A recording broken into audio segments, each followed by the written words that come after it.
ప్రతి ఒక్కరూ కిషోర్ ప్రశ్నిస్తున్నారు జరిగిన అన్యాయాన్ని. మనందరికీ తెలుసు, వైఎస్ జగన్ అరెస్ట్ జరిగి సరిగ్గా సంవత్సర కాలం గడుస్తోంది. బహుశా అధికార దుర్వినియోగానికి పరాకాష్ఠగా అందరూ అభివర్ణిస్తున్నారు. ప్రస్తుతం కుటుంబ సభ్యులు కూడా ఇక్కడ చేరుకున్నారు. మరి కాసేపట్లోనే ఇక్కడ క్యాండిల్ ర్యాలీ ప్రారంభం కాబోతోంది.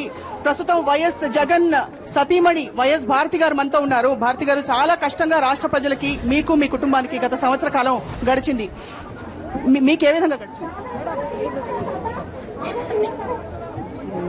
కాదు స్వప్న, 35 ఏళ్లుగా రాజశేఖర రెడ్డి గారు కాంగ్రెస్ పార్టీ కోసం పనిచేసినారు. 35 ఏళ్లు చేసి ఆయన మరణించిన తర్వాత ఆయన మరణాన్ని తట్టుకోలేక చనిపోయిన వాళ్ళని చూడాలని మాత్రమే అనుకున్నాడు జగన్మోహన్ రెడ్డి. అనుకున్న రోజు ఏం రాజకీయాలు లేవు, ఏం లేవు. ఆ మాట కోసం ఈయన పోతే ఆయనకు పేరు వస్తుంది అని చెప్పి, రాజశేఖర రెడ్డికి పేరు వస్తుంది అని చెప్పి పోవద్దని చెప్పినారు. లేదు, పోవాలా అని అనుకుంటే మామగారు చనిపోయి 15 నెలల తర్వాత, అంటే ఆయన బతుకున్నప్పుడు ప్రధానమంత్రి, యూపీఏ చైర్పర్సన్ అందరూ ఆయన మెచ్చుకున్నోళ్లే, ఇప్పుడున్న మంత్రులు వీళ్ళందరూ ఆయన మెచ్చుకున్నోళ్లే. అటువంటిది ఆయన బతుకున్నప్పుడంతా గమ్మనుండి చనిపోయిన 15 నెలలకు కేసు పెట్టి, అది ఎప్పుడు 1 నెల జగన్ బయటకు వస్తానే కేసు పెట్టి, ఇంతకంటే నిదర్శనం ఏం కావాలా మనకు చేసి, ఇప్పటికీ 2 సంవత్సరాలు అవుతుంది ఇన్వెస్టిగేషన్ మొదలుపెట్టి. ఫస్ట్ 3 ఛార్జ్ షీట్లు జగన్ ఒక్క క్వశ్చన్ అన్న అడగకుండానే 3 ఛార్జ్ షీట్లు వేసినారు. ఒక్క ప్రశ్న కూడా అడగలేదు. ఒక్క ప్రశ్న అడగకుండా ఎట్లా మొదటి ముద్దాయిగా చేస్తారు? అసలు ఈ మనిషి చేసినాడా చేయలేదా ఏం చెప్పాలనో అన్న వినాలి కదా. వినకుండా మొదటి ముద్దాయిని చేసినారు. దాని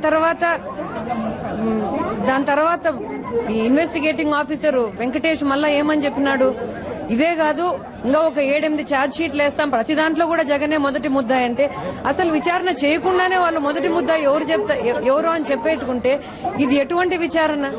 22 నెలలుగా చేస్తున్నారు. 22 నెలలుగా చేస్తా కూడా ఒక్క తప్పు కనుక్కోగలిగినారా? ఇది తప్పు చేసినాడు జగన్ అని చెప్పగలిగినారా? ఎందుకు ఇంతగా సతాయిస్తున్నారు మమ్మల్ని? ప్రజలతో ఉండాలని అనుకోవడమే తప్ప ఏం చేసినామని ఇంతగా? 1 సంవత్సరం అయింది ఈ రోజుకు. మాకు జీవించడానికి హక్కు ఉండదా? మాకు మా భర్తతో, మా పిల్లలకు వాళ్ళ నాయనతో ఉండే హక్కు ఉండదా? మా పిల్లలకు మాకు ఇంతగా 35 ఏళ్లు ఒక ఎంపీగా, ఒక ఎమ్మెల్యేగా, ఒక ముఖ్యమంత్రిగా ఉన్నాడు మా మామ. జగన్ ఒక ఎంపీ, మా అత్త ఒక ఎమ్మెల్యే. ఇన్ని ఉండి కూడా ఈ కుటుంబానికే ఇంత అన్యాయం జరుగుతుంటే ఇంకా మిగతా కుటుంబాల కథ ఎట్లా? మిగతా ప్రజల కథ ఎట్లా? ఎవరు పట్టించుకునేది? ఎవరు పలకరించేది? ఎవరు పలికేది? ఇంత అన్యాయంగా ఇది స్వతంత్ర భారతదేశం అని నేను అనుకున్నా. నేను పుట్టింది స్వతంత్ర భారతదేశంలో, ఇట్లుంటదని నేను అనుకోలే, ఇంత అన్యాయంగా ఉంటుందని. అసలు 167 ప్రకారము, సిఆర్పిసి 167 ప్రకారము 90 రోజులకు బెయిల్ రావాలంట. బెయిల్ సంవత్సరం అయితే అంది, బెయిల్ రాలే. ఎందుకు ఇంక ఈ చట్టాలన్నీ పెట్టుకోవడము? వాళ్ళు ఏం చెప్తే అదే చట్టం అయ్యేట్టుకుంటే ఇంక ఎందుకు చట్టాలు? వైఎస్ జగన్మోహన్ రెడ్డి గారిని మీరు కలుస్తున్నారు. ఏ విధంగా వారు ప్రజలకి, పార్టీ కార్యకర్తలకి ధైర్యం చెప్తున్నారు, మీకు, మీ కుటుంబానికి కూడా? ఆయన చాలా ధైర్యంగా ఉంటాడు. ఆయన ఏం చెప్తాడంటే, మనము ప్రజల పక్షాన్ని ఉండాలనుకున్నాము, మనకు తెలుసు ముందే, పార్టీ నుంచి బయటకు వచ్చే రోజే మనకు తెలుసు ఇట్లా కష్టాలు పెడతారని. అయినా కానీ మనం ఇవన్నీ డిసైడ్ చేసుకునే మనం ఈ డెసిషన్ తీసుకున్నాము. ఒకసారి మనము మాట ఇచ్చిన తర్వాత ఆ మాట ప్రకారం ఉండాలా అని అనుకోవాలి, అంతేగాని ఇంకెనికి రావాలని అనుకోకూడదు అని పదే నాకు మా అత్తమ్మకు చెప్తా ఉంటారు. ఒకసారి మాట ఇచ్చిన తర్వాత ఇంకా మళ్ళా వెనక్కి చూడకూడదు, మనం ఇచ్చిన మాట ప్రకారం నమ్ముకున్న దారిలోనే పోవాలా అని చెప్తా ఉంటారు.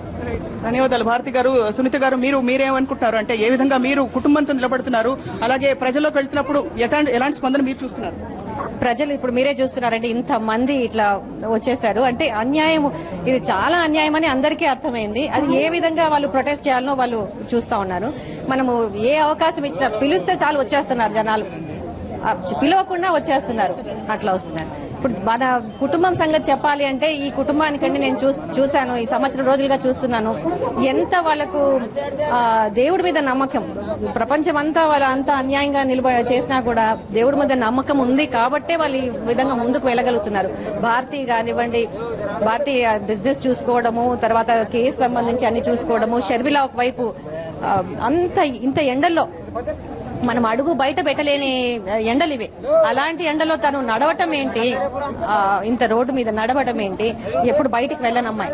తర్వాత విజయమ్మ గారు ఏ రోజు ప్రజల ముందుకు రాని మనిషి, తాను ఈ విధంగా రావడము, మాట్లాడడము, ఎంత బాగా మాట్లాడుతున్నారు. ఇదంతా దైవశక్తి అని నేను అనుకుంటున్నాను.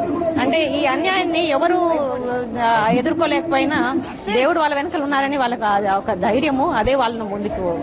రైట్ కిషోర్, మనం చూస్తున్నాం అంటే గత సంవత్సరం క్రితం సరిగా ఇదే సమయంలో దాదాపు అరెస్ట్ జరిగిన సమయంలో కుటుంబాన్ని పోలీసులు వారు వ్యవహరించిన తీరు కూడా కళ్ళ కట్టినట్టు, ఇంకా దృశ్యాలు హృదయదారకమైన అన్యాయమైన దృశ్యాలు ఇంకా ప్రజలకు గుర్తున్నాయి. కాబట్టి స్వచ్ఛందంగా చాలా మంది ఇంకా తరలి వస్తున్నారు. అందరూ ఇదే ప్రశ్నతో వస్తున్నారు, ఎప్పుడు విడుదల చేస్తారు జగన్ అని చెప్పి. మరికొంతమంది కుటుంబ సభ్యులతో మాట్లాడుతున్నాం. How have you dealt with the last 1 year and మీరేమనుకుంటున్నారు జరుగుతున్న పరిణామాలు చూస్తే? I think it's pretty clear to everyone that this is complete injustice. Ikkade jerin janalu chustuntene we can make out everybody knows about this injustice, and the family has suffered the most. Andarki it has been a negative thing, mana people of Andhra gaani, but no one else has suffered as much as the family has. But దేవుడి మీద భారం వేసుకొని we're going forward.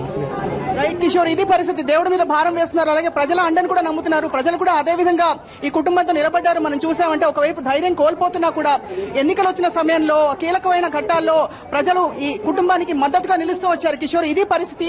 మరి కాసేపట్లో party గౌరవ అధ్యక్షురాలు YS విజయం గారు ఇక్కడికి పీపుల్స్ ప్లాజా చేరుకుంటారు. ఇక్కడి నుంచి మొదలవుతుంది మరి కాసేపట్లో కొవ్వొత్తుల ర్యాలీ. Over to studio.